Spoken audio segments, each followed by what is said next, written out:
Labdien, dāmas un kungi! Sākšu ar savu stāstu, kad pirms daudziem gadiem kāda sieviete man uzdeva jautājumu, uz kuru es nespēju atbildēt. Un tas uzdotais jautājums izmainīja to, kā es saprotu hospice aprūpi un palīdzēšanu.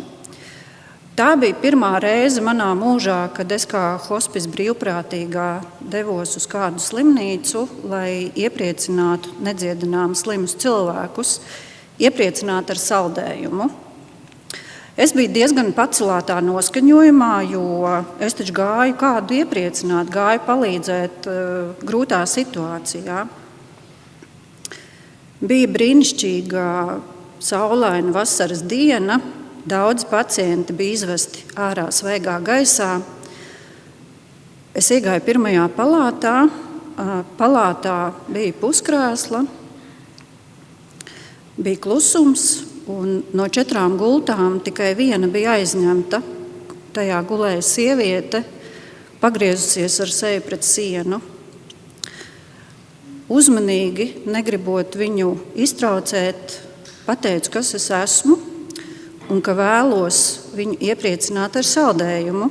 Piedāvāju balto vaniļas vai brūno šokolādes. Viņa piepacēlās uz elkoņiem un diezgan caururbjošu skatienu skatījās man acīs. Palātā valdīja tāds diezgan smags klusums. Un man likās, ka viņa īsti man nebija sadzirdējusi. Tādēļ vēlreiz atkārtoju, kas es esmu, ka esmu atnākusi kā brīvprātīgā un ka vēlos viņu iepriecināt, pacienājot ar saldējumu. Un tad viņa teica, jūs vēlaties mani iepriecināt, bet vai jūs zinat, ko es vēlos? Vienīgais, ko es vēlos, ir staigāt. Es 3 mēnešus neesmu staigājusi. Jūs varat man iedot spēju staigāt? Jūs man piedāvājat saldējumu, bet es gribu staigāt. Viņa bija dusmīga. Viņa tiešām bija ļoti dusmīga, un es biju pārbijusies. Man deniņos pulsēja, un es neatcerējos neko no tā, ko es biju mācījusies par saskarsmi un komunikāciju ar smagi slimiem, mirstošiem cilvēkiem. Un tas bija brīdis, kad es pirmo reizi sastapos ar kaut ko patiesi ļoti biedējošu. Ar man svešu cilvēku bailēm par aizejošo dzīvi un ar savām bailēm par bezspēcību. Jau daudz vēlāk, vadot hospice aprūpi, braucot līdz mediķiem pirmajās vizītēs, katru reizi dodoties pie jauna pacienta uz mājām, es jūtu atkal šīs pirmās tikšanās bailes. Bailes no nezināmā. Kāds būs pacients? Cik smagi slims? Vai mēs varēsim viņam palīdzēt? Cik daudz mēs varēsim viņam palīdzēt? Vai viņam ir tuvinieki? Kādi ir viņa tuvinieki? Vai viņi būs gatavi iesaistīties aprūpē? Kādos apstākļos viņš dzīvo? Un šādi jautājumi ir ļoti, ļoti daudz. Šīs parasti ir hospice darbinieku pirmās tikšanās ar cilvēku bezspēcību un ļoti bieži arī ar savām robežām. Un katram jaunam hospice darbiniekam, komandas loceklim ir šāds savs saldējuma brīdis. Brīdis, kad cilvēks saprot, es nevaru izārstēt, es nevaru atdot zaudēto veselību. Es nevaru novērst nāvi. Jā, mums ir bail. Ir bail kļūdīties, bail, ka nevarēsim palīdzēt. Ir bail nepietikt, ir bail emocionāli neizturēt. Hospicā mēs ikdienā sastopamies ar ļoti daudz dažādām bailēm. Ar pacientu bailēm, ar bailēm no sāpēm, bailēm no nezināmā, bailēm kļūt par nastu, bailēm zaudēt kontroli par savu ķermeni, ar bailēm no nāves. Un dažreiz šīs bailes izpaužas kā skumjas, dažreiz kā klusums un dažreiz arī kā dusmas. Bail ir arī tuviniekiem. ir bail pieņemt lēmumus, bail pateikt pēdējos vārdus un ir bail no šī gaidāmā zaudējuma. Un tad var rasties jautājums, kā tad vispār var strādāt šādos apstākļos un kas ir tas, kas neskatoties ne uz ko, ļauj mums palīdzēt. Hospisa darbā ļoti svarīgas ir vērtības, un tie nav tikai skaisti noformulēti vārdi. Kādā pasākumā visi mūsu komandas darbinieki sanāca kopā un katrs uz savas lapiņas uzrakstīja savas vērtības, no kurām jau pēc tam izkristalizējās mūsu hospisa māju komandas vērtības. Un šīs uzņēmuma vērtības mums ir kā kompass, kas palīdz orientēties brīžos, kad viss kļūst ļoti sarežģīts. Viena no mūsu vērtībām ir cieņa. Cieņa nozīmē ieraudzīt cilvēku, nevis diagnozi, nevis pacientu, bet cilvēku.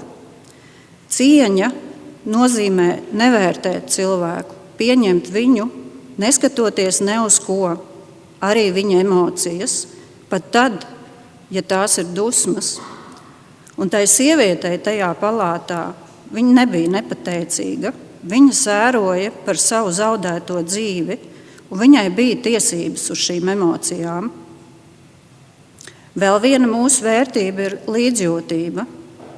Līdzjūtība nav tikai vēlme iepriecināt. Līdzjūtība ir spēja būt klātesošiem arī sāpēs, neaizgriezties prom, kad pašiem ir grūti, neaizpildīt klusumu ar tukšiem mierinājumiem, jo dažreiz cilvēkam vairāk par visu vajag nevis risinājumu, bet klātbūtni.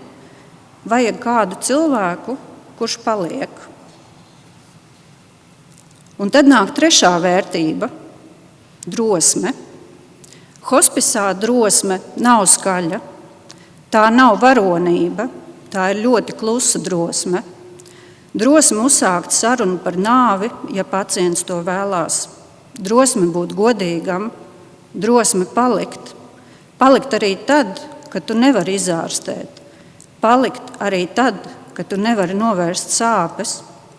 Drosme hospisa aprūpē nav baiļu trūkums. Drosme ir spēja palikt arī tad, kad mēs jūtam savu bezspēcību. Un visbeidzot nāk atbildība. Hospisā atbildība nav tikai profesionāls pienākums. Tā nav tikai pareizi izrakstītas zāles, saulēcīgi veikta aprūpe vai pareizi izpildītas procedūras. Atbildība hospisā sākas daudz dziļāk. Tā sākas ar apziņu, ka cilvēks, kurš ir mūsu priekšā, dzīvo vienu no trauslākajiem savas dzīves brīžiem, un mēs esam uzaicināti būt līdzās. Atbildība nozīmē nepagriezties prom no cilvēka sāpēm, neaizbēgt no sarežģītām sarunām, neizlikties, ka viss būs labi, ja mēs zinām, ka tā nebūs.